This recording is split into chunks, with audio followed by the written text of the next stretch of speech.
Subcommittee will come to order. Good morning, Admiral. Welcome. Thank you for being here this morning.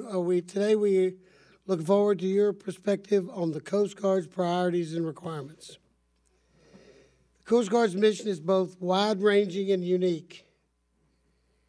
It's a military force that protects us not only in the waters of the continental United States, but also in the Arctic and Southwest Asia.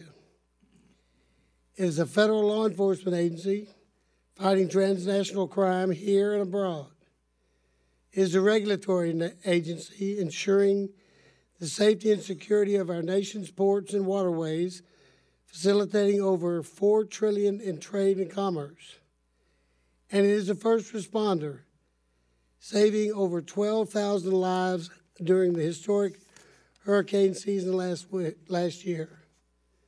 The challenges of this diverse mission set requires a force that is robust, agile, and well-equipped. Congress provided substantial funding for the Coast Guard in the last hurricane supplemental and in our FY18 Omnibus Appropriations Bill. The committee is eager to hear from you on how you will execute these resources and how you intend to sustain these efforts, as well as your priorities and concerns.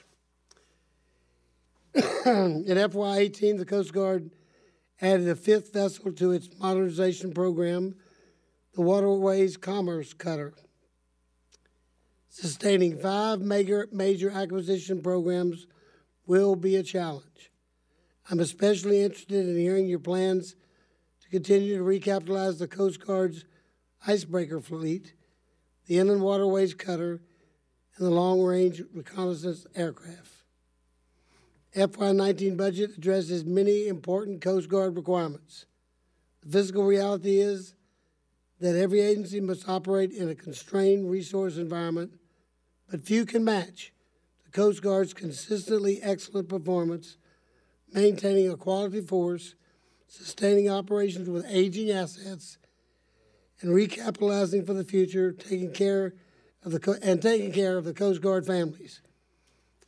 As always, my goal is to ensure that we support the most critical programs with funds that are needed for fiscal year. Your testimony today will help guide this committee in making some tough decisions.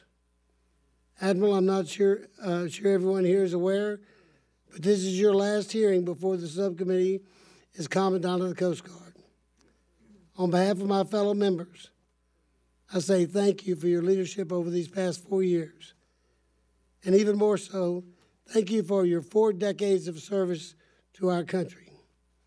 Before I turn to the Admiral for his statement, the text of which will be included in the record, let me recognize our distinguished member, Ms. Robert Allard, for any remarks she may wish to make. Okay, thank you, Mr. Chairman.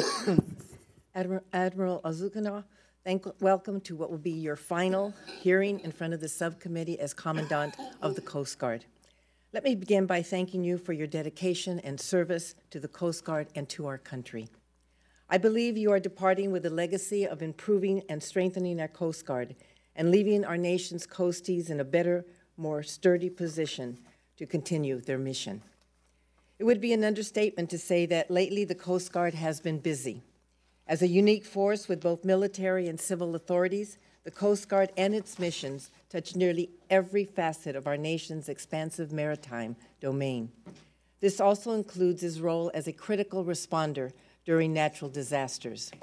Last year, during our nation's worst hurricane season, while still performing all of its statutory missions, the Coast Guard saved close to 12,000 lives and was hard at work at other aspects of the disaster response, such as delivering food and supplies, reopening the ports, and repairing communications. The Coast Guard's critical set of missions make it essential that we properly support it. That is why I was pleased that in the 2018 Omnibus, we were able to provide funding above the fiscal year 2017 level, including $1.4 billion above the enacted level for the Acquisition, Construction, and Improvements account, which funds the recapitalization of Coast Guard air and marine assets, and $209 $84 million above the fiscal year 2017 level for operating expenses. With the 2019 request in mind, this hearing will help keep us informed on how the Coast Guard is operating and what resources are needed to continue supporting its important missions. In closing, I would be remiss if I did not recognize a very special person who is with us today, Mrs. Fran Danino, the wife of the Commandant. Fran, thank you so much for all you have done in support of the men and women of the Coast Guard and their families. Due to your efforts to improve their quality of life, this subcommittee in the 2018 omnibus increased the child care subsidy for Coast Guardsmen stationed in high cost of living areas. In many of these locations, child care costs often far exceed the current subsidy caps for our service members. Quality child care is not just a family issue, it is a readiness and retention issue. It is an issue we must continue to address, and I think I can speak for all of my colleagues in expressing our heartfelt thanks to you for bringing this issue to our attention. As the Coast Guard's First Lady, your work on behalf of the men and women of the Coast Guard has been extraordinary, and I truly wish you and the Commandant all the best as you begin your next chapter of life. Admiral, again, thank you for joining us and for your service to our country, and I look forward to our discussion. Thank you, Mrs. Robel-Allard, and I join you in congratulations and tell you that we will miss the whole family and our Coast Guard. Admiral, we're ready for you to proceed. Good morning, Chairman Carter, Ranking Member Roybal-Allard, and I'd be remiss if I did not recognize Chairman Rogers. You honor us here this morning as well. And members of this committee, I appreciate the opportunity to testify today and ask that my written statement be entered into the record. First, let me express my profound thanks to Congress for your unwavering support and the funds included in the fiscal year 2018 omnibus, the first meaningful annual appropriation increase for the Coast Guard since the Budget Control Act was passed in 2011. Following a series of devastating hurricanes, the Coast Guard launched one of the largest responses ever in history, culminating in the rescue of nearly 12,000 people. This was an all-hands-on-deck campaign, and it did come at a cost. I thank Congress and this committee specifically for the $835 million to refurbish and, yes, renew our shore infrastructure that was pummeled by these devastating hurricanes. And while so many Americans endured this historic hurricane season, transnational criminal organizations continued to raise havoc in the Western Hemisphere. Last year, your Coast Guard's efforts to protect the United States border far out at sea netted $7.2 billion worth of cocaine, and we referred 606 smugglers to the Department of Justice, and all 606 of them were prosecuted here in the United States. These transnational criminal organizations spawn violent crime, undermine rule of law, and are attributable to failing economies and create the stimulus for illegal migration in nations like Honduras, Guatemala, and El Salvador. At the same time, our cybersecurity program of record took action to safeguard cyberspace and secure our maritime critical infrastructure, ports, waterways, and commerce that translates to $4.6 trillion in economic activity each year. Your Coast Guard continues to be a sound investment. We earned our 5th consecutive clean financial audit opinion, the only armed service to do so, and our major acquisition programs continue to deliver assets that meet performance, cost, and schedule milestones. Moving forward to fiscal year 2019, we look to Congress for continued support of our future fleets, highlighted by funding for the construction of the 2nd offshore patrol cutter. The offshore patrol cutter will be the backbone of the Coast Guard strategy to protect and maintain offshore presence and exert sovereignty for decades to come. In the Arctic, we continue to face growing threats to our national security. The imperative for polar icebreakers goes well beyond simply breaking ice. It is about exerting U.S. sovereignty at a time when Russia and now China are becoming increasingly assertive in the polar regions. I am very pleased with the President's budget that includes $750 million for Polar Icebreaker Program. Our requests for proposals were released in March, almost a month earlier than planned, and it has energized the U.S. industrial base and keeps us on track for delivery of the first heavy icebreaker in 2023. We are as close as we have ever been in over 40 years to recapitalizing our polar icebreaking fleet, and I thank you for all you are doing to keep the momentum going for this vital national asset. The budget also advances the recapitalization of our aged fleet of 35 inland construction and river tenders. Some of these are over 70 years old, yet still in operation today. Replacing these vessels with a modern but modest fleet of waterway commerce cutters is a matter of economic and national security, as these ships are necessary to sustain our nation's maritime transportation system. Going forward, we require 5% annualized growth in our operations and support account and maintain a minimum of $2 billion in our acquisition account. It has been my honor, my privilege to work alongside each of you these past 4 years. You have helped your Coast Guard obtain the resources needed to serve our nation. With your continued support, the Coast Guard will always be Semper Paratus, always ready. Thank you, Mr. Chairman, Ranking Member, and members of this committee, and I welcome your questions. Well, thank you, Admiral. We're going to work on a tight schedule. We've got a drop-dead time around 12 o'clock, so we got to get through with that. So everybody watch the clock.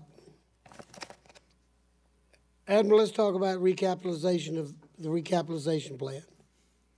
Congress has been very generous in support of the vessel program. Even so, many of our Coast Guard assets are still kind of antiques.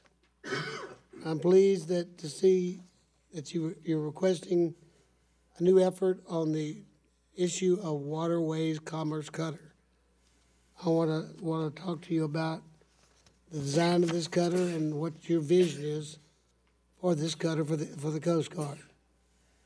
Will it be a single design or a family of cutters designed for select missions? I think that's a curiosity. And when will the first ship, in your opinion, be fielded, ready to go? I'd also like to talk about the National Security Cutter, which is an outstanding ship. But can you tell us how you will fund the operational cost of the new cutters as we look down the road towards a 12 National Security Cutter fleet, which is, I believe, the recommendation? And how will you balance these operational costs against the other mission requirements? Finally, the HC-130J aircraft. They're part of your long-range aerial program, and you're still calling for 8 more, but none are proposed in this particular budget for 19.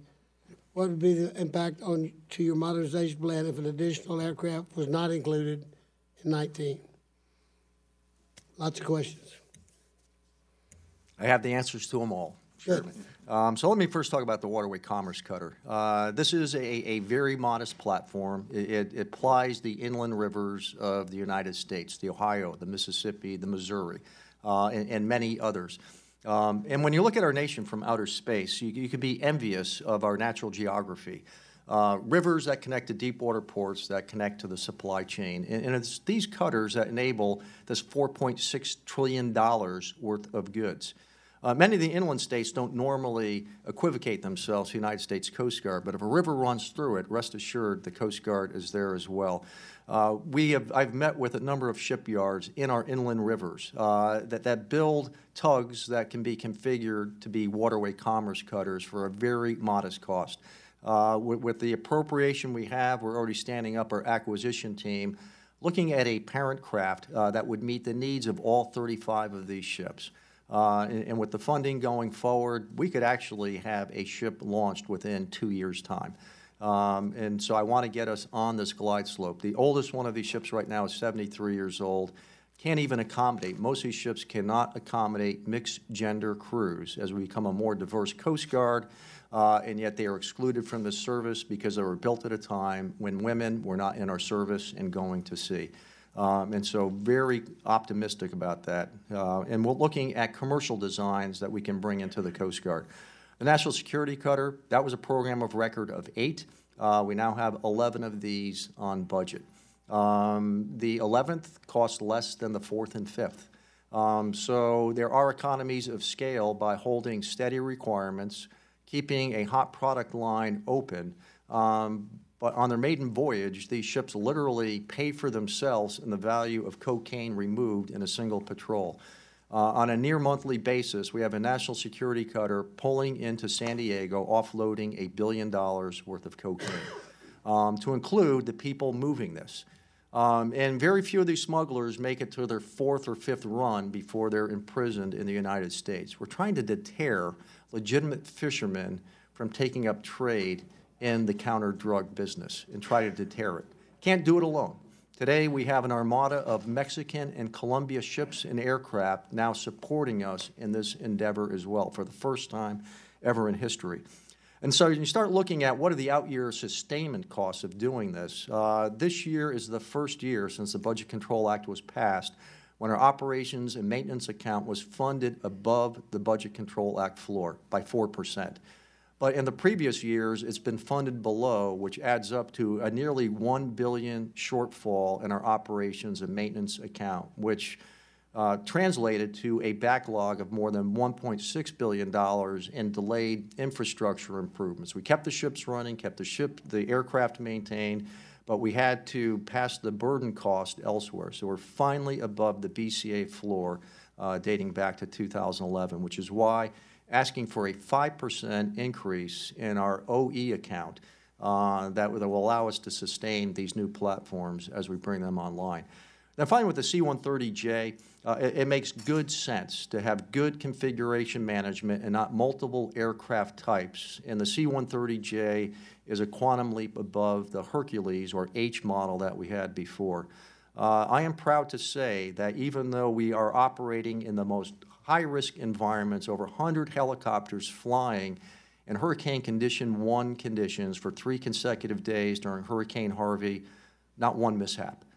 We have not lost a Coast Guardsman in flight for nearly 7 years now, the only service that can make that statement, which speaks volumes to our readiness, the flight hours, and using those OE costs to best advantage, especially when it means putting people in the air or on the water in old ships to make sure that we look out for the safety of our people as well.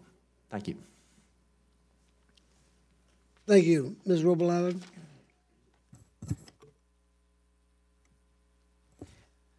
Admiral, the administration clearly has set a priority of funding border security, including more miles of physical barriers.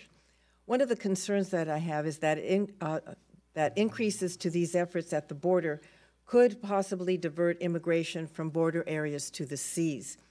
As we tighten our security at the border, what concerns, if any, do you have on the impact it might have on the illicit activity in the maritime domain? And if that were to occur, what would the Coast Guard need to address the changes to the safety along our coasts? Thank you, Ranking Member. And first of all, yeah, building a physical barrier is going to stem the flow of illegal migrants trying to enter the country. What it will not do is get at the drivers of why do people leave their country to begin with. Over the last 4 years, I've made multiple trips to meet with the presidents of the tri-border region in Honduras, El Salvador, and Guatemala. And they will say they are a victim of geography. They live just north of the largest drug-producing country in the world, Colombia. And then they live just south of the largest drug-consuming country in the world, the United States. The drugs land in Central America in bulk via maritime means. And when those drugs arrive, violent crime goes up, prosperity goes down, and hope goes away for young adults and children if they are going to thrive in the 21st century. They can't do it at home. So the drivers for illegal migration are going to be with us for quite some time to come. And if you can't make it across the border, you go around the border. And so we start looking at border security. We need to look holistically, the fact that there's a maritime stream that goes with this as well. So long term, we need to look maritime. We're already seeing more numbers looking at Haiti, another country in very desperate economic conditions, very difficult governance situations in Haiti. There again, people are voting with their feet and they take to the water. So as we look long term in terms of protecting our border, to include our maritime border, there's a very strong maritime component to that, for which the United States Coast Guard will need to be funded to remain semper paratus against what I see as at least a generational threat, if not longer to come. A lot of attention is paid to drug trafficking on the border. However, 70% of cocaine consumed in the U.S. passes through the Eastern Pacific. And you mentioned in your written statement that the Coast Guard interdicted like 223 metric tons of cocaine in 2017. And just for comparison's sake, 32 metric tons was interdicted at the border in 2017. Also, you mentioned in a recent speech a river interdiction program in Colombia. Could you tell us more about that and how it might work? Thank you, Ranking Member. And I've had multiple engagements with President Santos and his administration, our country team in Bogota. And first, we need to look at just the proliferation of growth of coca in Colombia. In 2015, October of that year, aerial eradication was ceased to advance the FARC peace accords. And since that time, we have seen cultivation increase over threefold. Not just cultivation, but now production as well, which is really at an all-time worst. Eradication needs to be brought back to bear. There's an election this year in Colombia. Diplomatically, we need to be thinking long-term of how do we get in front of this problem because we're behind it. And over the weekend, we intercepted several tons of cocaine west of the Galapagos Islands, nearly 2,000 miles from where it originated. It goes out rivers in the Tamaco region, which is an ungoverned territory of southwest Colombia. I'd much rather see it stopped in these riverine systems. We're providing valuable information to the Colombian government and would like to see them stand up a riverine interdiction program to stop it at the source so we don't have to catch it 2,000 miles downstream. They're trying to do a big flanking movement to get around the United States Coast Guard so they can land these drugs in Central America and southwest Mexico, where it goes from 80-pound bales of cocaine down to grams that is commingled with illicit commerce to get into the United States for consumption. But we really need Colombia to be a true ally. They're a strong ally, but more work needs to be done at the source. Okay, thank you. I see my time is up, Mr. Chairman. Thank you, Ms. Roble-Allard. We're really honored to have Hal Rogers, the former chairman of the full committee and of this subcommittee, and I'll yield to him for a question. Mr. Chairman, thank you. Thank you for letting me sit in on your subcommittee. You and your ranking member are doing a great job. We're especially pleased and honored to see the Commandant here this morning and his bride. This is a sort of a bittersweet time for the Admiral, I'm sure, because he's being forced by term limits, if you will. We know about those. We know about those things. But you've done a wonderful job, Admiral. The Coast Guard is as good as it's ever been under your leadership. You've been a great spokesman for the cause, great leader for the men and women of the Guard, and we certainly hate to see you leave this post. But we are sure there will be some great new chapter to be written in your all's lives, and we wish you well in that regard. Let me follow up briefly on Ms. Roble-Allard's questions about drugs. We just concluded in Atlanta the 7th annual summit on prescription pill abuse and heroin overdoses. It has become the national platform for the welding together of all of the elements of the fight against drugs.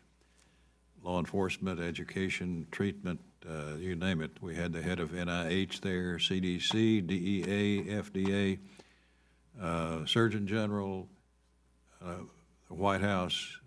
President Clinton came, spoke down in Atlanta. This is the 7th annual such summit. The pill problem began in my district, OxyContin, 15 years ago. So we started an organization called UNITE, Unlawful Narcotics Investigations, Treatment, Education, Holistic Approach.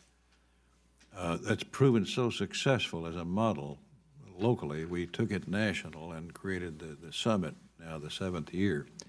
We had 3,300 people there from all the states and 9 countries.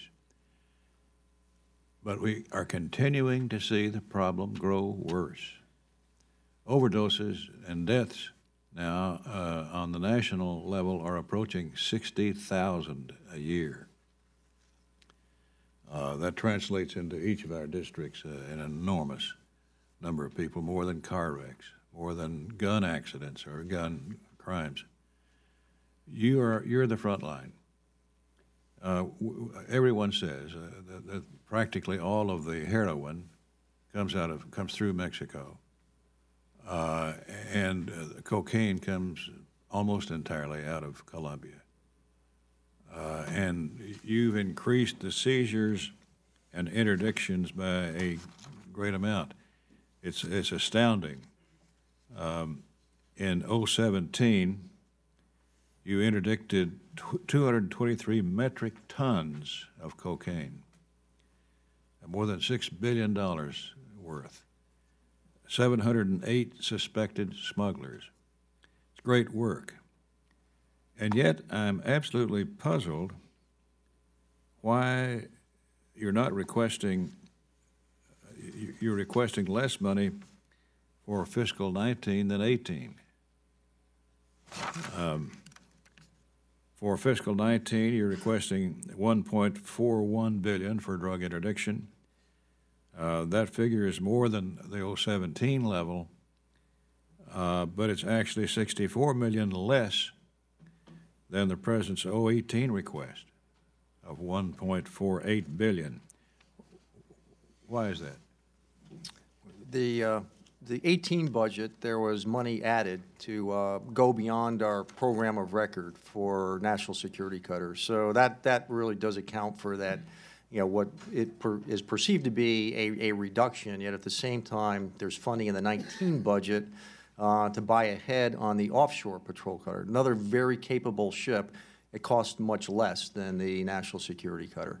But also in the 19 budget is the $750 million for icebreakers. But the biggest cause for that drop, which perceived to be a drop, was the funding for 10 and 11 national security cutters, number 10 and 11.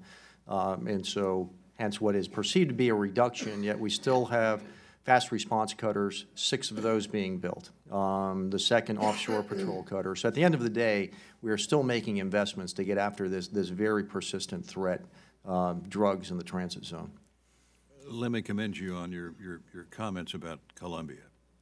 They're a great friend of the U.S., but they have stopped eradicating the poppy, and we're being flooded out of Colombia, our friend.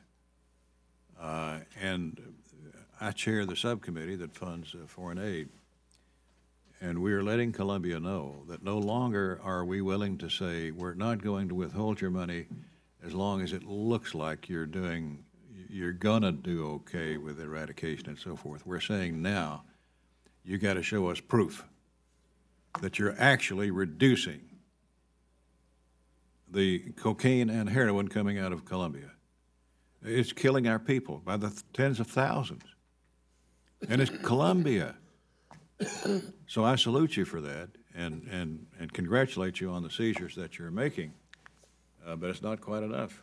Yes, sir. It's a little bit like that old saying that a pat on the back is only 16 inches above kicking the rump. And the Coast Guard is doing a wonderful job, but you're not quite there perfect yet. So thank you very much, and congratulations on your great career. Thank you, Chairman. Yield back. Mr. Cuellar. Thank you, Mr. Chairman and Ranking Leader. I want to say thank you for the work that you're doing, and I really appreciate it. We just got back, some of us just got back from Colombia, and I think I've been there with Chairman Hal Rogers, I think a couple years ago.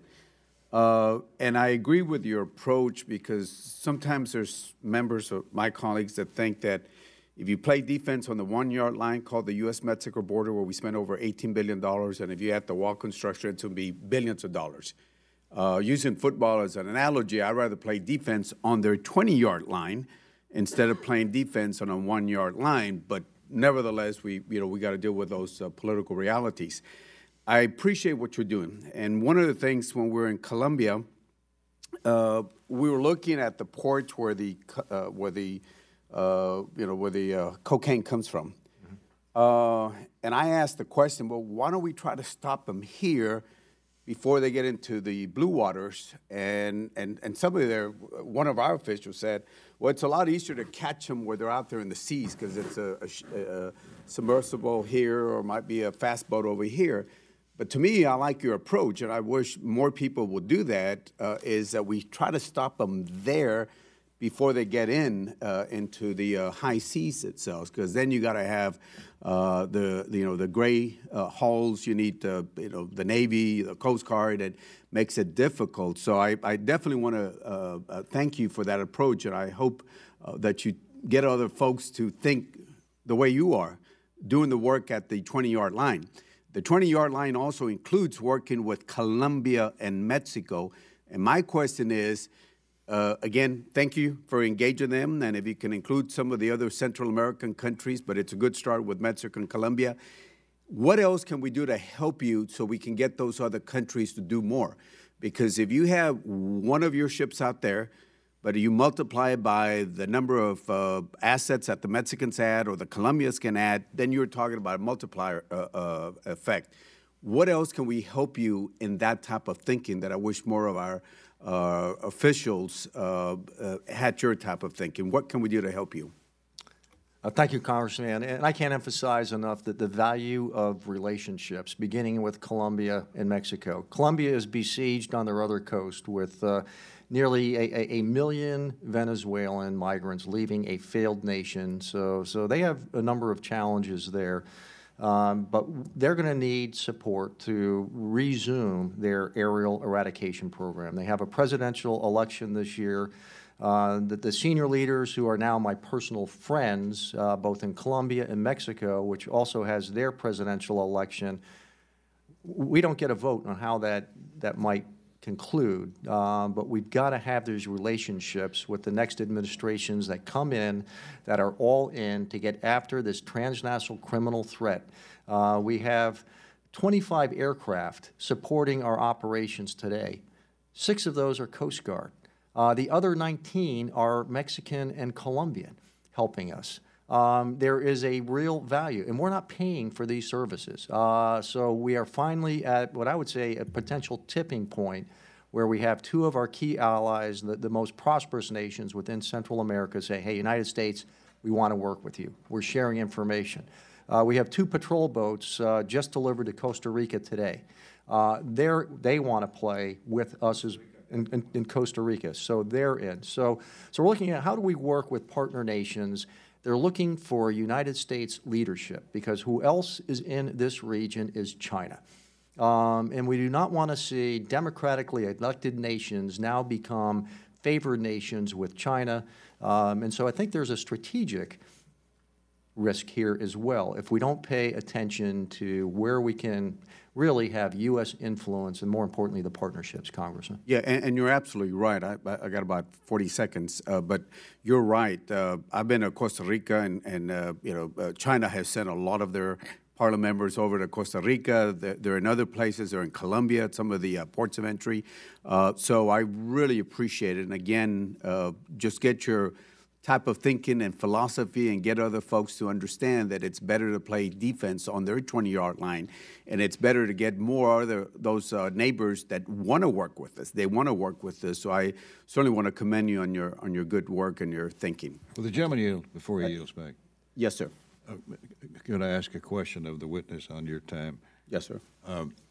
Admiral, we're seeing now this horrible problem on top of a horrible problem, and that is fentanyl, an elephant sedative that's being mixed now into the heroin that our kids especially are dying from, not knowing the danger of fentanyl. I'm told that fentanyl comes to us by way of Mexico from China.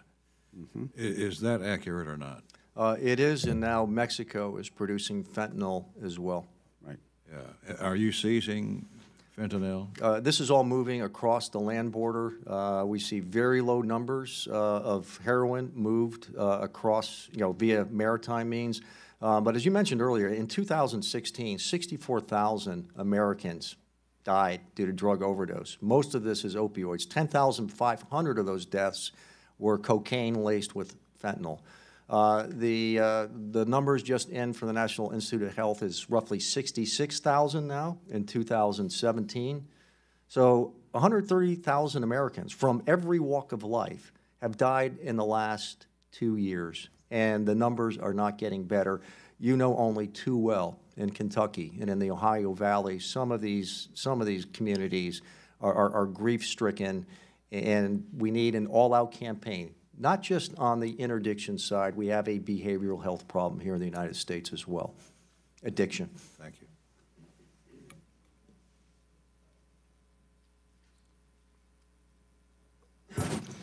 Mr. Fleshman. Thank you, Mr. Chairman. Admiral, I want to give you a heartfelt thanks for your service to the great Coast Guard, your personal commitment, your family's commitment. Thank you so much. As you know, I represent the 3rd District of Tennessee. Chattanooga is our largest city, and I believe Chattanooga is probably the most patriotic city in America. We've had the longest-running armed services parade in the country, and I want my colleagues to know that this year we are going to honor the United States Coast Guard, and we've done that. We do every branch, and this year it's the Coast Guard. I want everyone to know that the Admiral has worked with his staff to make sure that this year is going to be special. We will honor the men and women who currently serve, as well as the great veterans of the Coast Guard. So it's going to be a great day, and again, thank you personally, and I just want to thank the Coast Guard for participating in our Armed Forces Parade, sir. Thank you, Congressman. Yes, sir. Admiral, there's been an ongoing concern with long-term Coast Guard recapitalization and acquisition needs not being matched with budget requests.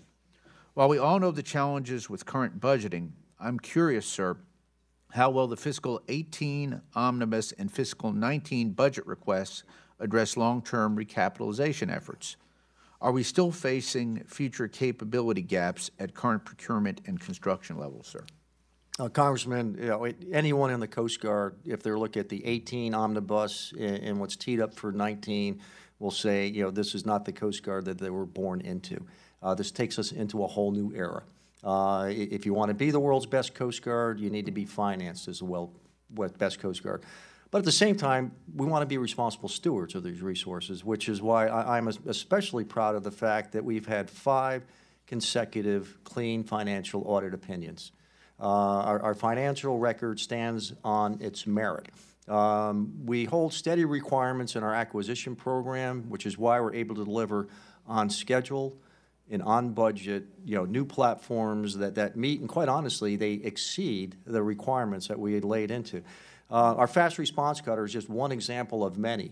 8 consecutive ships coming off the product line in the last 14 months with no discrepancies whatsoever. They're fully crewed and they are ready to go out. It doesn't take them 2 years from delivery to go out and conduct operations. Our national security cutters. We could not even envision this program of record, the return on investment that we're seeing right now. So much so that we have the Department of Defense saying we would love to see the national security cutters serving in the East and South China Sea. We have China Coast Guard that is now merged into their defense structure. Why don't we have U.S. Coast Guard on the front end of some of the 9-dash line that we're dealing with? So we're seeing an increase in the global demand for Coast Guard, and I think a lot of it is, one, the capability of the platforms, but to your point, this aspect of patriotism, a platform is just a platform. It's when you put the right people in it that have a passion for the service and an all-volunteer service, that's what makes it all work, which is why investments in things like subsidized child care and readiness and high retention rates all come together to make best use of these new platforms. Thank you, sir. In your opening statement, sir, you speak to the continued successes in the counter-drug mission. While it feels that we are getting better and better at interdicting and disrupting the illicit narcotics trade, we are also sadly aware that a majority of smugglers get past us due to a lack of assets. As a result of this, national security strategy calls for greater resources and to focus on dismantling transnational criminal organizations rather than just putting illicit narcotics on the deck. Since the Coast Guard plays an integral role in this strategy, sir, I was hoping you could give us your thoughts on how well it is working and what we need to do to make it as effective as possible. Thank you, Congressman. So I've been in this business for 41 years now. I watched for a period of time, for nearly 8 years. We went through what I would call somewhat benign neglect. We saw marijuana legalized, and we saw resources being stripped away from this campaign and funding levels really not addressing the threat. On Thursday, I will be with the President down in Key West, Florida, to look at the bigger picture of what is happening to this nation and where does this all begin, and ultimately have a healthy dialogue of how do we resource against this threat. One aspect, I mean, we've got the supply side, which we can bring all of government to bear. We've got to look at the demand side of this as well and come up with a comprehensive campaign to get at some of the root causes here at home of why we're the largest drug-consuming country, and at the same time hold those accountable who want to infect this nation with these toxins. Fentanyl is a toxin. It is a weapon of mass destruction. And the United States will not be able to do it alone. We're going to need an alliance to get after that. But we do have the commitment of this administration of we are going to get after this problem. Thank you, Admiral, for your answers to these questions. And, Mr. Chairman, I yield back, sir. Mr. Ruppersberger. Admiral, this is a good day for you. And first, thank you again for your service. I was in local government, and I've been here for about 15 years. I didn't know much about the Coast Guard, but when I came here, I saw an organization that worked hard, always did more with less. And I think I have a lot of issues with how many missions the Department of Homeland Security has, but I think you're the premier agency in that division. So, I hope you've got quality and positive leadership behind you, which I'm sure you do. But I want to thank you again for your service. I want to talk to you today about polar icebreakers. The Russians consider the Arctic to be their next frontier. With environmental changes, ice and permafrost is retreating, exposing valuable land and navigable waterways. New opportunities are rising for oil and gas drilling, as well as access to untouched fisheries. Both Russia and China have both recognized this development and are scrambling to establish a foothold in that region. Now, in this regard, America is coming up short. That's my opinion. Russia currently has 44 working icebreakers, 7 of which are nuclear powered, while the United States, I believe, has 2.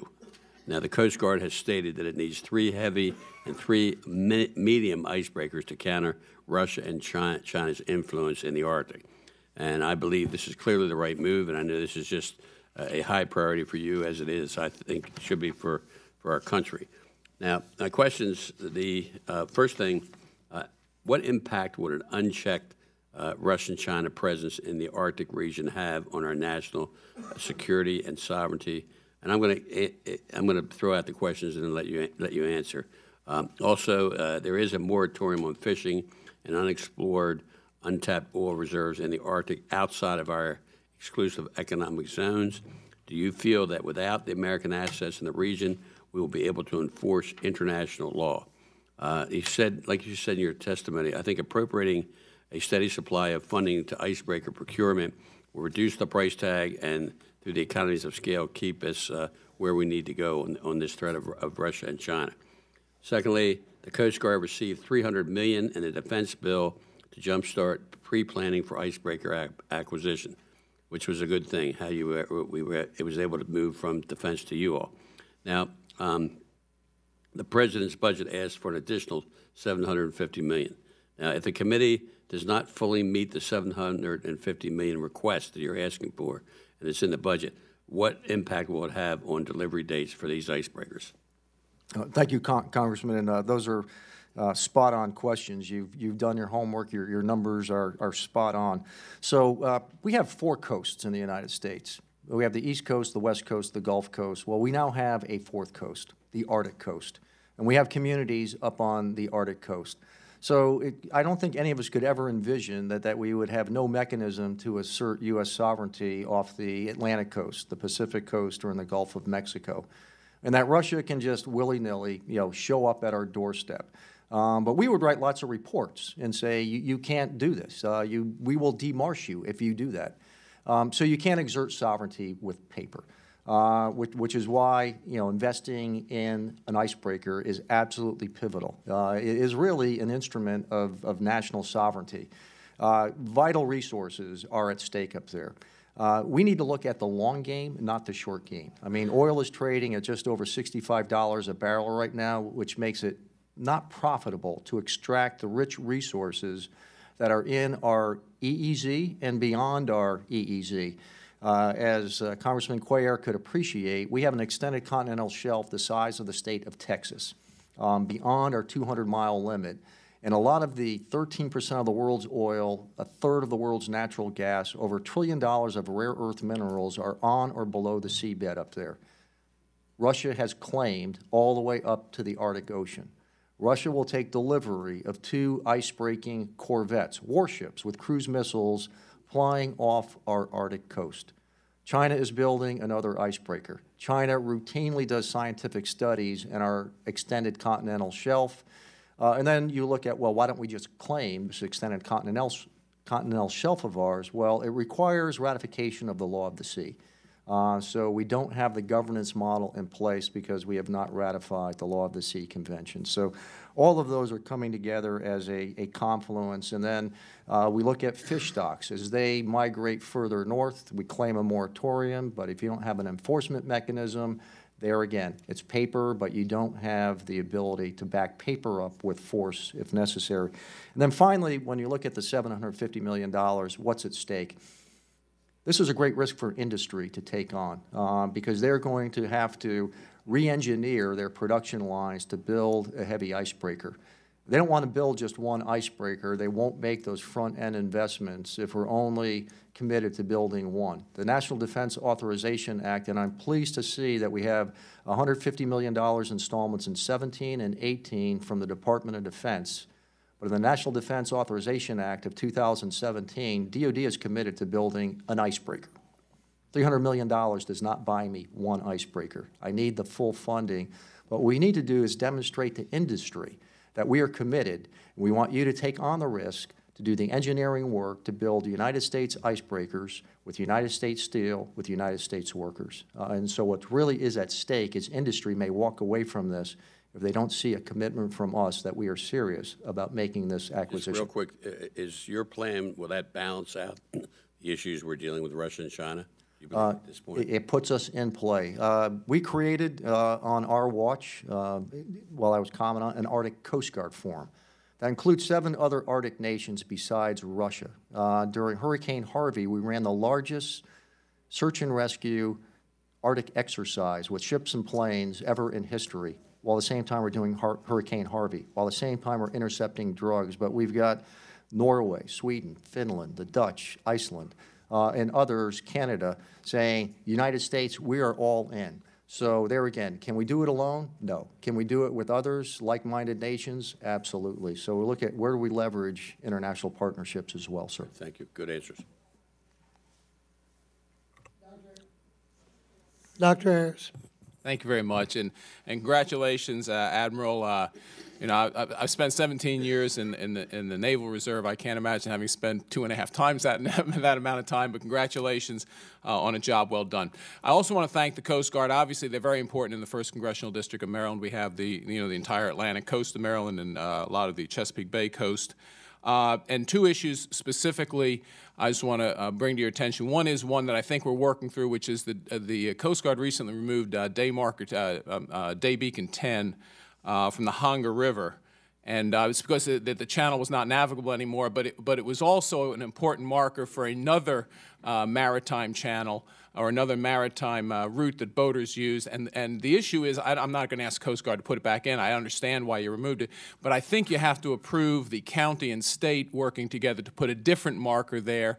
And I understand there may be a little holdup on that. I just, you know, we're coming up on the boating season. I ask you to expedite that. And then we had a meeting with the watermen, and I think your staff was there from the Coast Guard, and I think that'll go all right. The other one, and I really want to do a shout out on this, is, you know, it's funny, both of these have to do with dredging channels that aren't deep enough, and the Ocean City Inlet has a problem, and a fishing vessel, I think it was about 2 months ago, came in literally with thousands and thousands of pounds of fish at the wrong time, couldn't land, you know, couldn't dock at their own dock, and was able to unload most of the, only some of the fish was lost, most of it at the Coast Guard. I want to thank the Coast Guard for stepping in and helping there, because that's very important to our economy, and again, you know, Navy would go, bravo Zulu, job well done, thank you very much for that.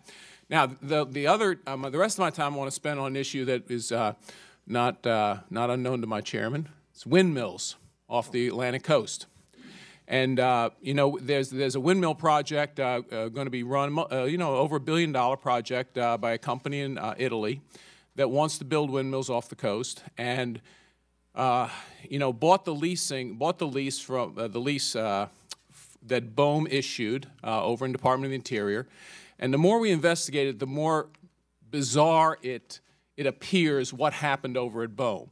And the reason why I bring that up is because, you know, they're supposed to actually look to other federal agencies to provide input on when the leasing area is designated, and then, of course, when it's developed. Now, before the designation, there are 2 specific agencies that I think are very important to be involved. One, because there's a national park there, the National Park Service. And under the Organics Act, you're supposed to actually preserve the scenery, preserve everything. And the National Park Service never had input into it. But the other important agency is your agency. And your agency actually did have input into it. In a letter to BOEM in 2013, the Coast Guard very specifically said, don't designate this area because later you may have to basically undesignate it or not be able to develop it because of dangers to maritime traffic. And I don't know how familiar you are with the issue, but it was apparently completely disregarded by BOEM, which went ahead and did that lease area. And now, you know, there's an effort to kind of ram this project through without Park Service comment, although I think we're going to get Park Service comment, and despite the warnings from the Coast Guard that without proper channel designations, and I think the Coast Guard recommended what they call Alternative 1, which removes a large part of the lease area. This is concerning to me because I would hope that the Coast Guard would be very adamant in saying, look, we all want offshore. Look, this is not about whether we're going to have offshore wind. We're going to have it. It's where you're going to put it, whether it's going to be, in the case of the Park Service, visible from shore. In the case of the Coast Guard, interfere with shipping channels. And I just want your assurance that the Coast Guard is going to be adamant about maintaining maritime safety off the coast, you know, off my district, because I don't want a vessel accident and a spill of whatever. We know what's in vessels. We know from the Exxon Valdez what's in vessels. I don't want that spill offshore. I don't want these ships have to going into channels that they don't, into routes they don't know about. So I'm going to ask, what can the Coast Guard do to make certain that we don't create an unsafe condition under the current proposed development plan? Well, Congressman, first of all, I will echo your term, adamant. I've spent most of my career as a mariner in putting wind farms in a traffic separation scheme that interfere with radar propagation, interfere with communication propagation, create in fog conditions a hazard to navigation. All of these things combined is not a prudent measure. I will be more than pleased to go back to BOEM, to go back to our 2013. We have not deviated from our position when it comes to the hazards, as you have alluded to. And look out into the future. We may have autonomous ships out there. And now we have changed the lay of the land with these autonomous wind farms. If I was the Park Service, I would look, what is the interaction with migratory species? A lot of these wind farms carry a lot of mortality. There are a number of stakeholders in this. This is beyond a lease. This is environmental, but for me, it is all about maritime safety. So I stand behind you. Thank you very much. I Actually, yield back, next to you Mr. on that. Chairman. And then with regard to private aids to navigation, absolutely. We'll work with the state to make sure I recreational fish. And if I can't find my honey hole because of want of that, then yeah, we'll work with the stakeholders on that. Private aids, not an issue for us. Thank you very much, and congratulations again. I yield back, Mr. Chairman. Mr. Palazzo. Well, thank you, Mr. Chairman, and thank you, Admiral, for your service and also for the service of your spouse and your children. Thank you for all that you've done in 41-plus years serving in uniform. Also, please take back to your Coast Guard team how much we appreciate their service and sacrifice as well. I know it takes a full team concept to be as successful as you've been, but also as successful as the Coast Guard has been lately. Mississippi really appreciates our Coast Guard presence in Pascagoula as well as Gulfport. You've got a first-class team down there. I've visited both stations, and I really enjoy going out there. I was invited to come floundering. I haven't taken them up on that once, but it's a little honey hole. I won't tell you where it's at. You were talking about honey holes, so. Also, I thought Admiral Kelly did a fantastic job at the annual National Guard and Reserve Components Breakfast. He did a splendid job addressing the reserves, and hopefully over the months and maybe not the years, but the months to come, that we can address the manning, the shortage of manning that they have in the reserves. The Coast Guard has a huge mission in providing for our nation's national security. And I know there's been a lot of talk about drug interdiction. And you know, the demand, the supply, and those are things that we have to address as a nation. We've been soft on drugs. We've been soft on prosecution. We're sending all the wrong messages, not just to the dealers, but also to the American people, that it's okay to use and abuse drugs. So I'm going to ask you a question. You know, I've been to, I guess I've heard reports. You have a presence in South and Central America.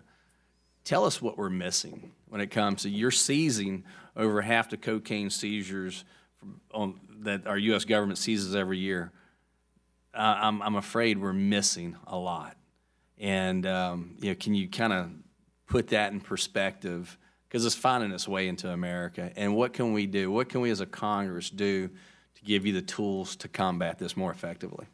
Yeah, this is a very perplexing problem we have, Congressman. And so right now we're getting about maybe 25% of the flow. Gone are the days where we sweep the ocean like a lawnmower, hoping that we stumble on something. These are all intelligence-driven, vectored in aircraft, helicopters that are armed, ships like the National Security Cutter. But there are so many, we can't target them all.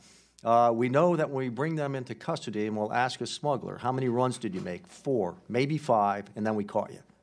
Well, don't you think before you're going to do 20 years in a U.S. prison and be cut off from a network, you might want to stop doing this? So we're actually trying to deter people from entering into this business line as well. But what we come to realize is, to sustain this fleet, we've got 50-year-old ships doing some of these interdictions right now. We need to maintain the momentum that we have right now in our acquisition program. And then at the same time, make sure we don't forget about the out-year cost to maintain these platforms as well. We're doing everything we can to identify efficiencies of how do we run this fleet in the future. I signed off on terminating what would be rotating crews. So if you can imagine, you've got 4 crews assigned to 3 ships, and those 3 ships are in 3 different home ports. And then when you take that ship out, the crew has to go through what's called annualized training with helicopters and wartime readiness. Well, a new crew comes in, they get on that same ship, and the same ship has to do the same thing all over again. So maybe you're running that ship 35 more days a year, but the fact of the matter is fewer days are spent in the high threat area because you're spending more time training these rotating crews. So that's why one crew, one ship, and then a ship and a crew that we can surge if the threat picks up to go forward. So we want to make sure that we're making smart investments on how we operate this fleet in the future as well. But to continue what I would say just predictable funding. And I recognize, we are going to have a day of reckoning, just around the corner as we look at deficit spending. This cannot continue forever. We have an aging population.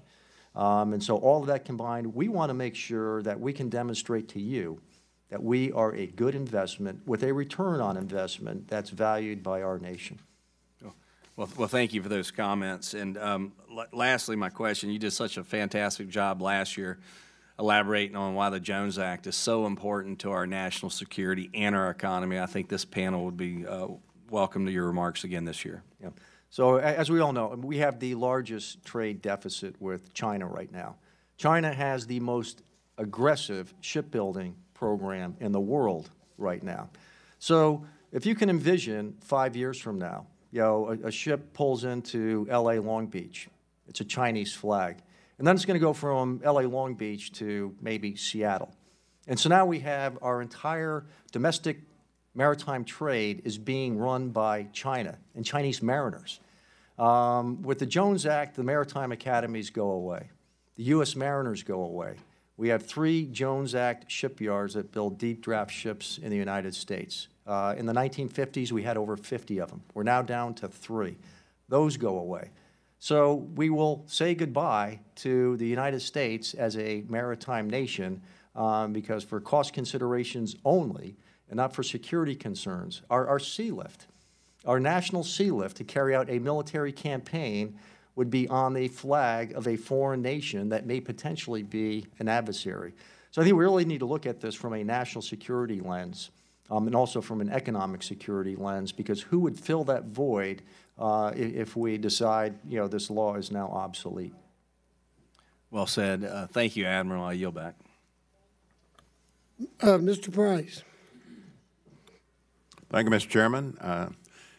Admiral, welcome. Congratulations. It's great to see you. And, of course, I'm sure I'm not the first one to say this morning, but I want to congratulate you on your retirement. It's been a real pleasure to work with you and to see the Coast Guard thrive and grow under your leadership. So it's a heartfelt to thank you and congratulations.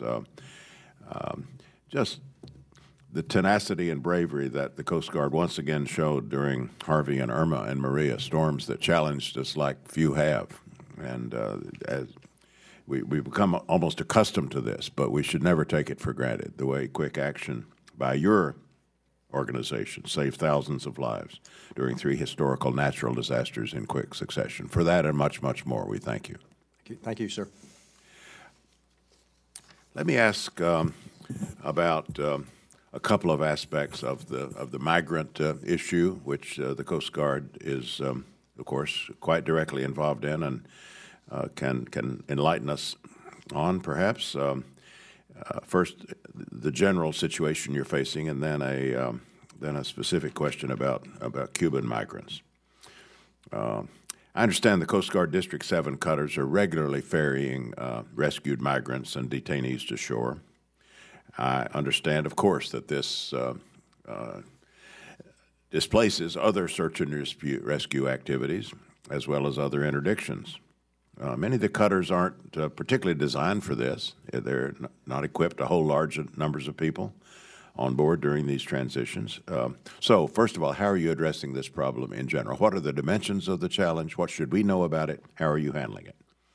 Then secondly, about Cuba, let me just get that question out there as well. President Obama, as you know, ended the wet foot, dry foot policy in January of 2017. And after that, there was a dramatic drop in the number of Cuban migrants trying to reach the U.S.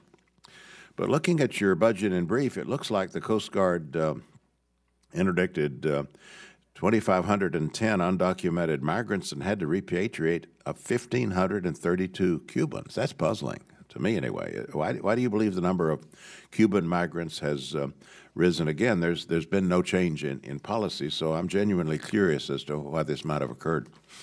And so we report those, Congressman, in a fiscal year. And when the repeal of the wet foot, dry foot policy went into effect, we saw an abrupt halt in Cuban migrants. And so we went 5 months, 5 consecutive months without one Cuban migrant. We've interdicted a handful in the last several months off Sal Banks, which is the Bahamas.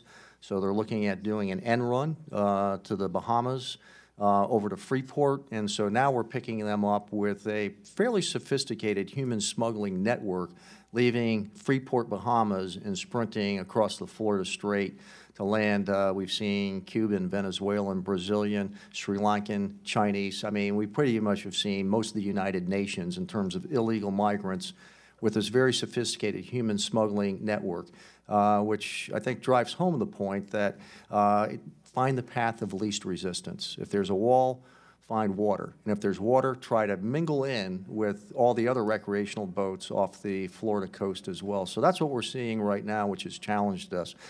We've been able to pull, at any given day, a year and a half ago, we had about 10 Coast Guard cutters dedicated to nothing but the Cuban migrant problem. We've been able to dial some of that back, but now we're seeing through the Bahamas human smuggling networks, and we're working very closely with our very close partners in CBP, Air and Marine, doing these interdictions, but more importantly, getting after these human smugglers as well. So that's where we're seeing the difference. It's not the traditional smuggling means. It's going around and then paying off human smugglers to gain illegal entry. Well, what would you say about the kind of priority you're required to give this matter and the trade-offs in terms of other missions, other search and rescue activities, other interdictions? Yeah, thank you, Congressman. So we will never diminish our search and rescue readiness posture. And in fact, as you saw during Hurricane Harvey, we pulled over 3,000 people, several hundred aircraft and boats from non-affected regions to support the search and rescue effort. So search and rescue, this administration has made it very clear where we stand when it comes to illegal migration, and so I own the sea component of that. And then, so we look at, so where else might you take risk? In years past, we would have a number of ships, what I would call our flagships, doing enforcement of our remote EEZ, thousands of miles offshore in the Central Pacific Ocean, where we can remotely monitor activity there, where we were not seeing encroachment, but because it was one of our 11 missions, there was a time where we said we need to resource each mission equally. We have great intelligence. And that intelligence tells you two things: where you need to emphasize, where you need to be more present, but also tells you where you might be able to go at risk with limited resources so you can double down where you have the higher risks, and maybe you accept risk in some of the other areas. So some of our remote EEZs, we've accepted risk. Today, there's a naval ship in the Central Pacific with a Coast Guard law enforcement detachment on it doing fishery enforcement operations. So we're actually getting help from the Navy in doing fisheries enforcement. So we haven't zeroed out the program altogether, but we're looking at where do our authorities resonate, where are the greatest risks, and then where do we apply those resources. It's working out pretty well for us. Thank you. Thank you, Mr. Chairman. Mr. Newhouse. Thank you, Mr. Chairman and Madam Ranking Member. Commandant, welcome to the committee. Thank you. It's a pleasure to get to know you, and I want to thank you for your very good update and as well as your long service. I'm experiencing a bit of regret. I'm fairly new to the committee, and you're leaving, and I don't get to enjoy working with you as my colleagues have expressed their pleasure in working with you. But congratulations on your. I also say thank you to all the Coasties under your command and for all the hard work that they continue to do, work with what they have and always exceeding their mission. So appreciate that. You talked about the many challenges in protecting our coastlines. Certainly this last year with all the hurricanes was a huge challenge, but you were able to rise to the occasion and continue to do the hard work of making sure that all of our ports around the country and your work with the DOD remained in effect, and so you were able to multitask and exceeded your mission in that regard as well. I should note that I had the pleasure of visiting our facility in Seattle, and I want to thank the men and women there who gave me a fantastic tour and a great briefing on the hard work that they are engaged in the Pacific Northwest. A lot of important things, and it was an educational thing for me too. I was able to see 2 of the 3 icebreakers that we have. One of them, I think, if I'm correct, is sitting there kind of being robbed for parts as we speak. But It is. certainly I understand the need and the necessity of protecting our northern coastline as well. So I appreciate your focus on that and our ability to have been able to fund, at least begin to fund the necessary improvements in being prepared.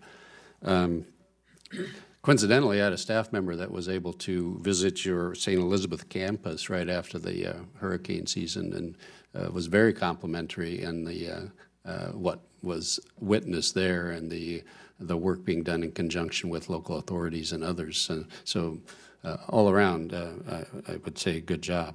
My question has to do with something that I was engaged with when I was a state legislator, actually, concerning inland waters and vessel discharge laws and regulations. As you know, there is the Vessel Incident Discharge Act, which would establish a single federal ballast water management standard, would specify the Coast Guard's 2012 standards as the baseline. It's in both the House and Senate, and it would focus on establishing a uniform national standard for ballast water and other incidental charges and provide the authority to regulate these discharges primarily with the Coast Guard, and I understand along with the EPA. And I guess my question has to do with how you see the Coast Guard as the enforcing agency if these proposals are enacted. Could you discuss that some? Yeah, thank you, Congressman. And so I really put myself in the shoes of a mariner. If you feel like you've got to cross so many T's and dot so many I's because you have competing entities that are doing enforcement operations, and when you look at maritime governance, in this nation, it's the United States Coast Guard for maritime governance. That understands the mariners, that understands the technology. It's the United States Coast Guard that represents the United States at the General Assembly, where I lead the delegation at IMO that looks at international standards. And so it makes sense to have one entity, one federal entity, so you don't have competing states with different requirements. So the mariners want to do everything they can to come into compliance.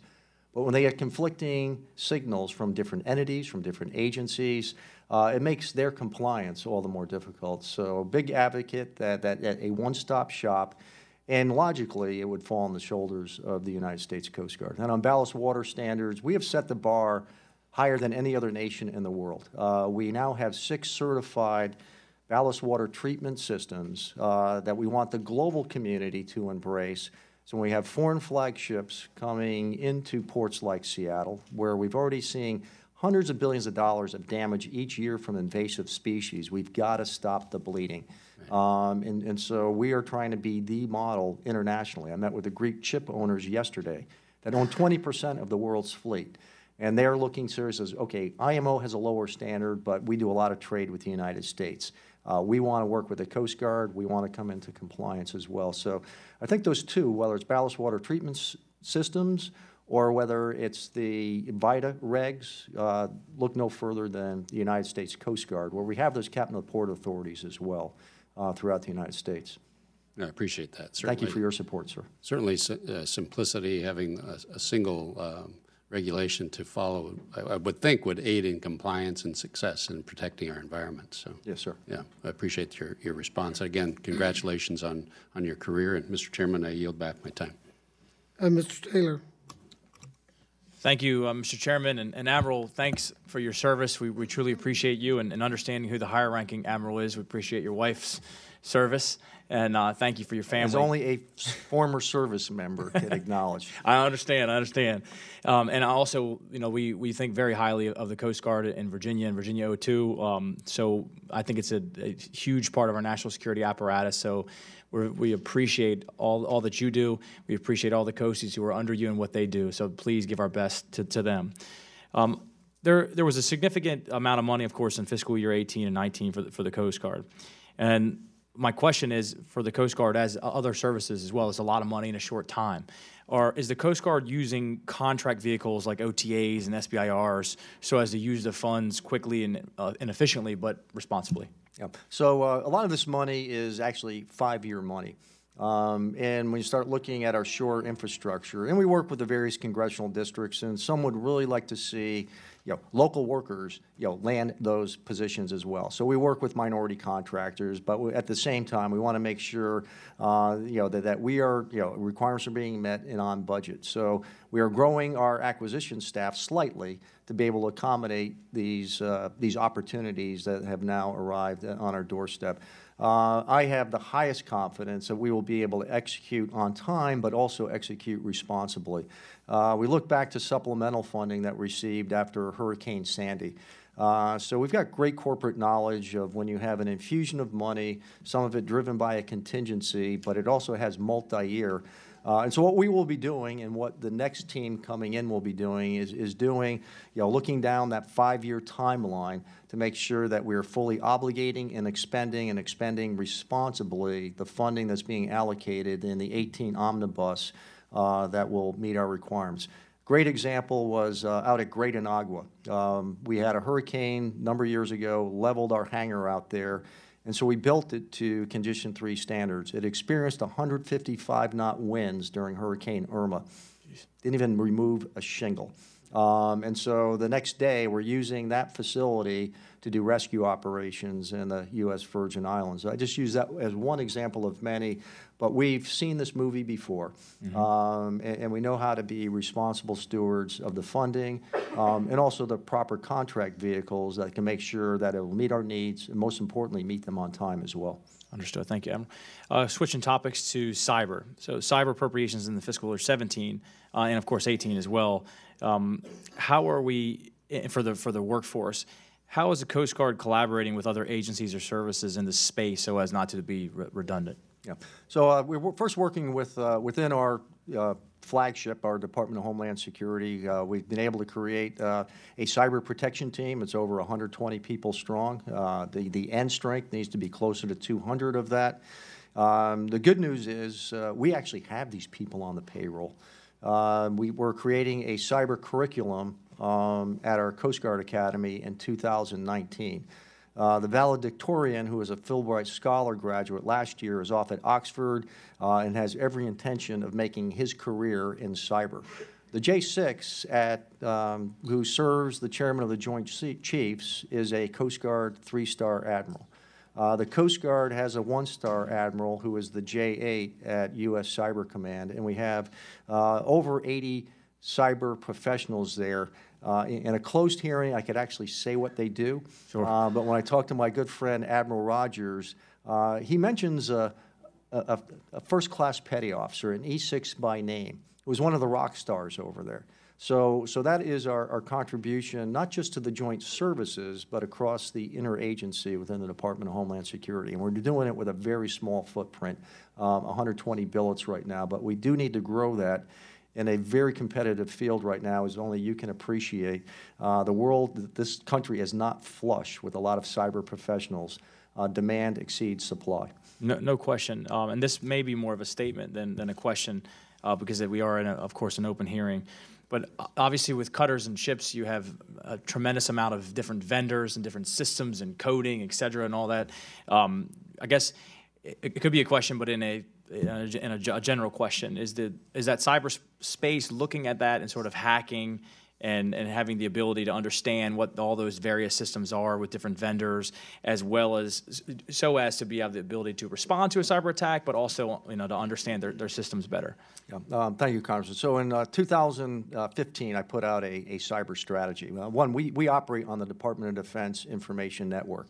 We don't want to be the soft underbelly for an adversary to get inside the greater network, which is our Department of Defense. So one, we harden our defenses.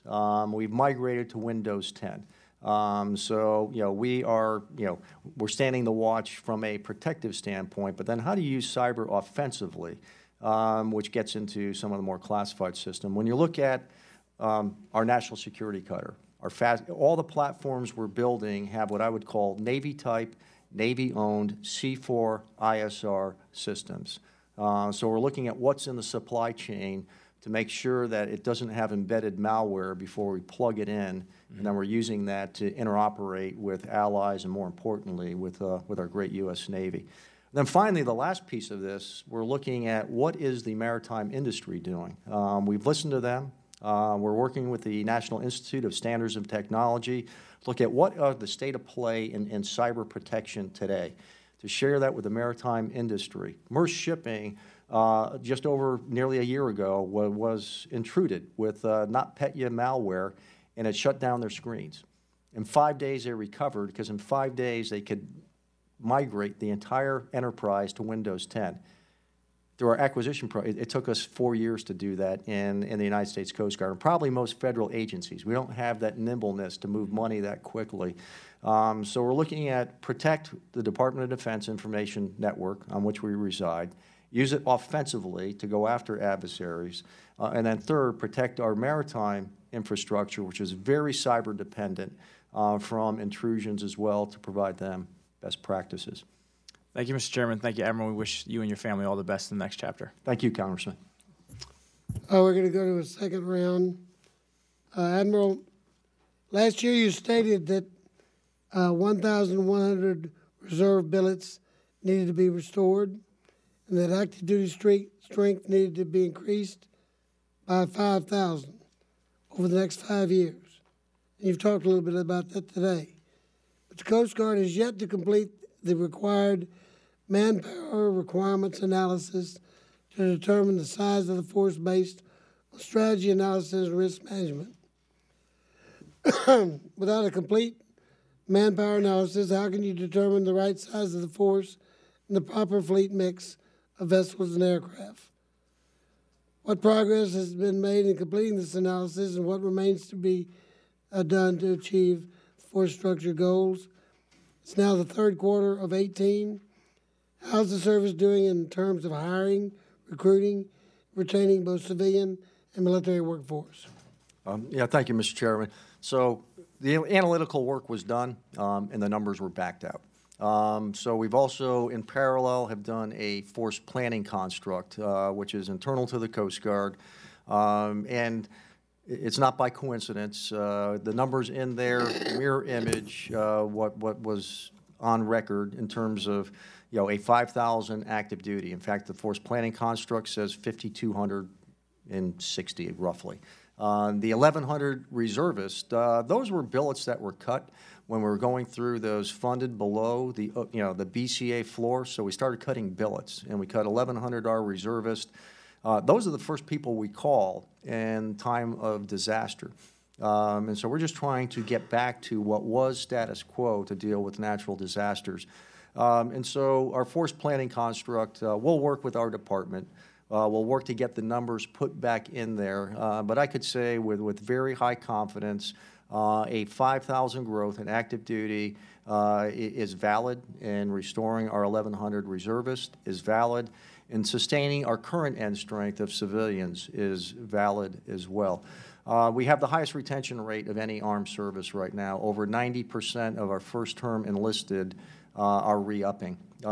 We have very low numbers, as an early indication, entering into what's called the blended retirement system. Those that have the option to opt in are saying, well, they're planning to do a 20-year career. Why would they opt in and retire with less pay at 20 years if they plan to do a 20-year service? So we have the highest retention of any armed service. Huge dividends are paid if you don't have to constantly hire, train, and then certify journeymen that are coming into the service. That's paid huge dividends.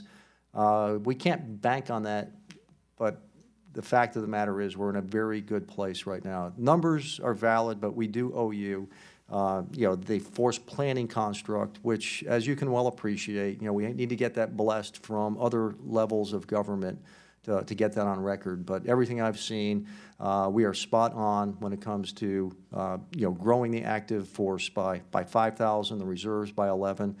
We fully loaded our training center at Cape May right now. We have not lowered the standards for anyone who wishes to become part of Team Coast Guard. You must have a high school diploma. If you have a GED, well, then you better have an associate's degree on top of that. This is the best educated, physically fit Coast Guard that I have served with, and I'm proud to stand next to them in my 40-plus years of service. And this manpower requirement analysis, when will it be completed so we can take a look at it too? Yes, sir. When will that be? I will get back to you on that. Okay, I please wanted do. to have that date for you here, and I'd never like to show up without our homework complete. Okay, we need that. Thank you. Yes, sir. Ms. Roble-Allard. Yeah, I'd like to follow up on the chairman's question with regards to retention and focus more on the retention of women, because you recently mentioned in a speech that the Coast Guard is having trouble retaining mid-career level women, and that you were looking into this whole issue by conducting a study on retention. And I imagine that's a part that's going to be included in what the chairman was asking about. As I mentioned in my opening statement, I was glad that we were able to include additional money for child care.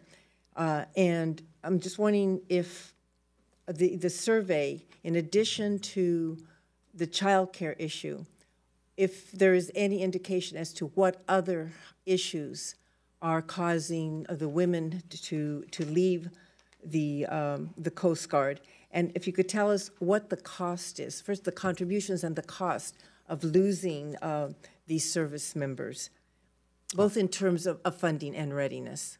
Yeah, thank you, Ranking Member. So, yeah, we did embark on a study rather than hypothesize, and maybe we hypothesize wrong of why do women leave the service. 50% of a year group leaving between years 10 and 12 of service. At a point where they have now become subject matter experts in their chosen field, and every field is open to women in the United States Coast Guard. And you can speculate, okay, well, maybe they've approached childbearing years. Maybe it was difficult maintaining 2 careers.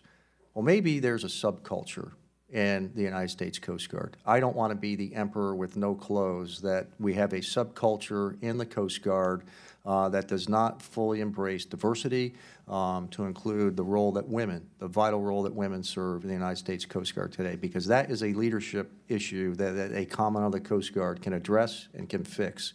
The good news is a lot of our women, when they do leave active duty, they affiliate with the Coast Guard Reserve, and so they still want to serve in the United States Coast Guard. But before we start a program, we need to understand the problem and then come up with solutions. Today, our United States Coast Guard Academy is nearly 40% female. We didn't have women when I went to the Coast Guard Academy back in 1973. And they serve in every field across the Coast Guard. So when you take somebody out of service at 10 to 12 years of service, well, it took 10 to 12 years to grow that competency, and so you don't recover overnight. You can't bring somebody new into the Coast Guard and fill that void. So this is one, it's a diversity issue for me. It's also a readiness issue for me. And it may be a leadership issue for me as well. So we will provide full disclosure on the findings of this report, to include, if it points to, we have a subculture in our Coast Guard that is not hospitable to women. What is the timeline in completing the study? I believe it'll be done in the next year. So we awarded the contract to embark on this very early this year. Okay. I want to follow up on the question of Mr. Taylor. The Guard sustained significant damage during the last hurricane season. Buildings and facilities were damaged, as well as utility systems and navigation aids, and aviation assets were used more frequently during the response, requiring accelerated maintenance.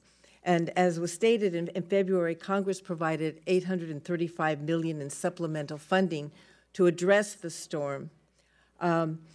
As he said, this is a huge amount of funding, and it would be difficult for any agency to execute. And you were talking about a 5-year plan. My questioning has to do more with the fact that the current hurricane season begins on June 1st. And so I have a series of questions here. First, can you update us on the status of these projects? Does the Coast Guard have enough personnel to manage and execute repairs and maintenance? And is there anything that this subcommittee can do to help facilitate these activities so that you will, in fact, be ready for the coming hurricane season, especially if we have something like we had last year? Yes, sir, ranking member. And so I guess I would begin, if starting where Port Aransas, Texas, where a tornado devastated our small boat station there. So work is already ongoing to restore that.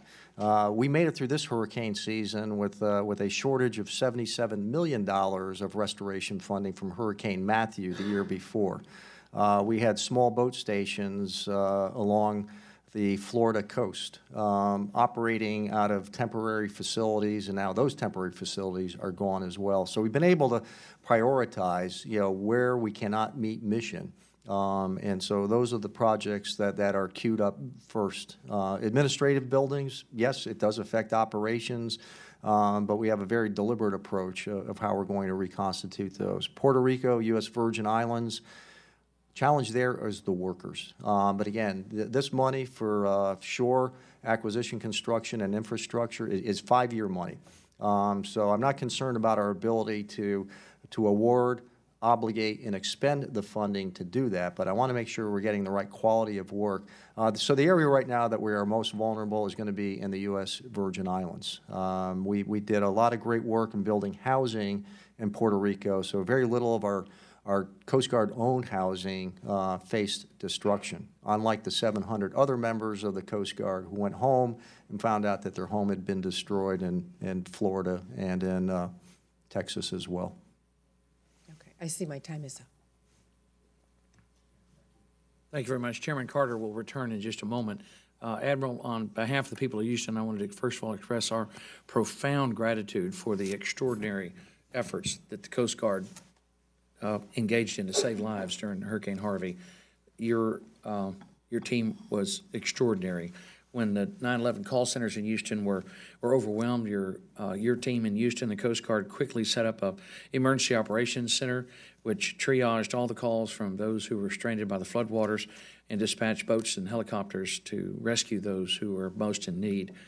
During the storm, the Coast Guard deployed an additional 1,400 personnel from units as far away as Alaska and Puerto Rico to help the people of Houston. You sent 34 helicopters, 69 shallow water vehicles, and 7 fixed-wing aircraft to help us during the height of the storm. Your helicopters flew over 900 hours, and fixed-wing aircraft flew 370 hours in support of rescue operations. I'm told that during one 8.2-hour launch, Air Station Cape Cod MH-60 helicopter dodged heavy thunderstorms and massive rainfall to using street addresses and Google Maps to navigate to survivors and conduct 24-hour hoist rescue. It was just an extraordinarily agile response that exemplifies the Coast Guard's motto of always ready. We are immensely proud of you. You saved over 11,000 lives that were either assisted directly or indirectly by the United States Coast Guard. Those 11,000 Houstonians and Texans are alive today because of the work of the Coast Guard.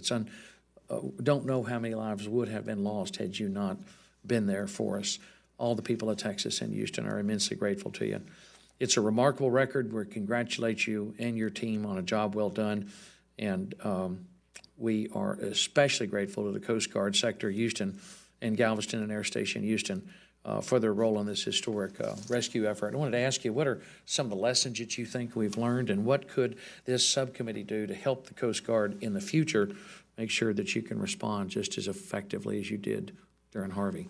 Thank you, Congressman. And I think my good friend and FEMA Administrator Brock Long would first congratulate the state of Texas, and a very resilient state and a very proactive community, and what I would say, Texans helping Texans. It wasn't just the Coast Guard. We had the Cajun Navy there as well. It really brought out the best of what this nation is about, neighbors helping neighbors. But what we did learn in the middle of this, when that 911 call center went down, we were operating on social media. We had a Twitter account. And so there was an 800 number there, which is my Coast Guard headquarters. We have a small command center that notifies senior officials of big events. We're getting 1,000 phone calls an hour. That 5-person team became an 80-member call center. It looked like a March of Dimes telethon. But these are calls, I'm on a roof. Water is up to our necks. I need dialysis treatment. Your emergency management center provided us with an application called GeoSuite. And we're able to bring that into the Department of Defense Information Network with the approval of Admiral Rogers so that we could, in real time, take a call, push that to a helicopter pilot on an iPad, and vector them to where we had Texans in distress. The cycle time of that was about 10 minutes. So what we learned is that people don't necessarily rely on 911 call centers. This is very much like Uber or Lyft and some other application. The only difference is the streets that you were going to use are now navigable waters, and you can't drive. So how do you use social media in a response right now? What happens when you lose communications? We were fortunate that we didn't lose the entire communication grid in the state of Texas. But we certainly learned the relief societies, providing food, providing meals, and how do you bring all of that together? Our national response framework worked extremely well during this. But at the end of the day, very resilient community. If I learned anything, if I were to step back and say, well, what if the sequence of events were reversed? And the first hurricane was Maria, and then the second one was Irma, and then the last one was Harvey. I would have been hard-pressed pulling resources out of Puerto Rico to then flow back to Florida and Louisiana into Texas. And so we were a little bit fortunate that they happened in the sequence and the timing that they did. But if the sequence was reversed, I probably would not have had the resources that were needed to be there during Hurricane Harvey. So when people say, well, obviously you must have a big enough Coast Guard, many people say they were lucky. We were lucky by virtue of the sequence in which these 3 hurricanes occurred. An extraordinary job, and we're all grateful to you. And every one of us that were there during the storm wound up doing jobs we didn't expect to do. My wife and I were stranded in our home, and I became a dispatcher. I was helping to position checkpoints with the Houston Police Department, with the Sheriff's Department, with DPS, and then I got a phone call from Garrett Graves, who called to say he had a congressman from Louisiana, had 100 trailers and trucks, bringing 110 boats full of jambalaya and diapers and water and food and radios and something called the Cajun Navy, which I had not heard of. And he wanted to know where to send them because he wasn't getting a lot of help. He needed to know where to send them. So I was able to direct him pretty quickly to where they needed to go. So the response was amazing. I met people in neighborhoods while I was out in the neighborhoods helping folks after the storm to help get their houses cleaned out. And we met people from Michigan, from Florida, from the Carolinas who had just spontaneously seen the disaster, put their boat on a trailer, and just come to Texas to help. So it's could not have been prouder. I've never been prouder of the city of Houston than I was during that storm, and certainly never been prouder of the United States Coast Guard for the spectacular job that you did, sir. And you've always had the strong support of this committee, but you've got an even stronger ally here among the Texans on board here for what you did to help us during Harvey. Thank you, Mr. Chairman. Yeah. Thank you, Congressman, I'm just going to have to make you an honorary member of the Coast Guard then. Thank you for your leadership in that time of disaster. Mr. Price. Thank you, Mr. Chairman. Admiral, I have, as we wrap up here, I have a couple of very different questions, one having to do with transgender military members, the other having to do with semi-submersibles. I assume the second is simpler, so I'll start with that. There's been an increasing number of migrant and drug smuggling by sending semi-submersible technologies to our nation's coast, so we are aware of that. And so it does raise the question of Coast Guard capacity. Do you have the anti-submarine warfare capacity to detect semi-submersibles from a Coast Guard cutter? What is it? What kind of equipment and other needs does this development pose? Congressman, we do not have the anti-submarine sensors in any of our Coast Guard cutters. That is a naval capability. The one advantage is these are not fully submersible, and we have other means of detecting their activity. The most successful means of detection, quite honestly, is human beings. And these individuals that we bring in to be prosecuted here in the United States, they can cut a deal with the U.S. Attorney. And instead of doing 20 years, they do 12. Now, how do they get 8 years taken off their sentence time? They provide us time information to include where are these semi-submersibles, where are they loading, and where are they leaving from. So then we can do surveillance in those areas and catch them as they leave. But that has been the most valuable tool that we have right now where I almost say success yields success. Success in an interdiction, you bring in informants that then tip you off to the next event to get after these semi-submersibles. So it sounds as though the main strategy for dealing with this is not technological. Part of it is human, and then other, what I would say as a member of the National Intelligence Community, which the Coast Guard is, using all other sources of information, which gets into a classified realm, to be able to target these semi-submersibles. They have to communicate. And so that is an area where they're also vulnerable. Thank you. Well, let me turn to this fraught question of the transgender military members. As you know, in July 2017, the President announced via Twitter a complete ban on transgender people serving in the armed forces. A few months later, the Departments of Defense and Justice recommended the full implementation of this ban. Seems to me this is an invented problem and a waste of time and dollars and military resources by targeting these dedicated service members who've proved their fitness and their ability to serve. It would seem that every American who's qualified and willing to risk their life to keep our country safe should be able to serve. I want to commend you for strongly speaking out against the ban last summer in support of the current transgender coasties. But this is an ongoing matter, and that's why I would like you to provide us with an update on the Coast Guard's position regarding transgender individuals, both current service members and future hires, and ask you, if I might, what is your posture with respect to the apparent determination of Secretary Mattis and Secretary Sessions to implement a ban? There are pending judicial procedures. Is the Coast Guard contesting this? What can you tell us about the state of play? The easiest I'll begin with are the 17 members of transgender members of the Coast Guard. Actually, they've transitioned, so they're not even transgender anymore.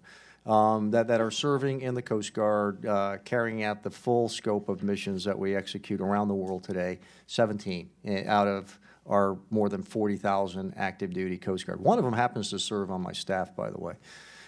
So we are certainly committed to their continued service in the United States Coast Guard. I work with the chairman. I work with the other service chiefs as we look at the policy going forward. There are terms of risk factors, and whether it's through surgery, whether it's through emotional well-being and the like. And so we will make sure that there is a one policy for all service members, of which we are the 5th Armed Service. So the Coast Guard, nor will the Navy, Army, Air Force, and Marine Corps go off in a different direction with a different advice. And then we will follow what that policy is. But as you are well aware, that has not been reconciled as of today. That good advice, that conscientious advice, of course, is extremely important, and I'm glad you're offering it so straightforwardly. Thank you, Mr. Chairman. Well, excuse me. Well, Admiral, I think that's going to conclude your last hearing. I join all my colleagues in congratulating you on doing a very, very good job for our Coast Guard. And all of us here are very, very proud of the Coast Guard. I got proud of them going all the way back to New Orleans when they were the first ones in and got the job done when everybody else messed up. So, thank you. Good luck. Aloha. I know where you're going. And enjoy a great retirement. And our doors are always open to you and your beautiful wife. Anytime you want to come around this city and visit us, we'd love to see you. God bless. Okay. Thank you, Chairman, ranking members, and members of this committee. Thank you.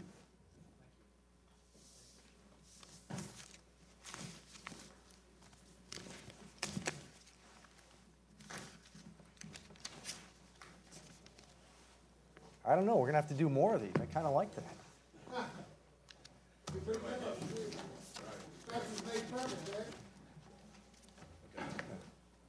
Everyone, I just want to thank you again on behalf of the people of Houston for all you did. No, thank you for us. I mean, Really superb. No, you stepped up in a big way. So You I'm not guys sure are how to make an fabulous. honorary coastie, but if you're out there directing traffic, I know Garrett Graves really well. And I'll tell you what, the Cajun Navy, I mean, they were a big asset. They were spectacular. I got to run, but I Your want to. team was Judge, thank you. terrific. I mean it. Come back see us, No, okay? yeah, it feels, why is he always grinning? Well, thanks to you and this committee. Thanks for your service to the country. Congratulations. For all you do.